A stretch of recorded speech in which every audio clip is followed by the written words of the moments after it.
ఈ పల్లెటూరు బైకు ఈ నిదానస్తుడు ఇతను అసలు ఏమి నాకు ఒక టోటల్ చెప్పాలంటే ఇతను మాత్రం అసలు నాకు వద్దు సార్ ఇక. వీళ్ళిద్దరిని దగ్గర పెట్టండి అసలు. నా పరంజ్యోతి నెంబర్ లేదమ్మా మా దగ్గర. ఎక్కడ నా దగ్గర ఉంది సార్. ఉందా?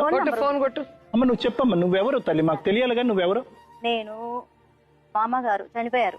అవును. శృంగారపాటి వంశం మాది. యెహోవా దేవుని భక్తురాలి. నా ప్రియుడు యెహోవా.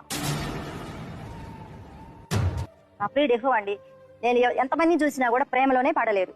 ఎంతమందిని చూసినా కూడా. కానీ ఆ పరమజ్యోతి మనిషిని చూసినాక అతనిలో ఏంటో, అతని కళ్ళలో చక్రాలు, అతని కళ్ళల్లో కళ్ళు పెట్టి లోతుగా చూశాడండి.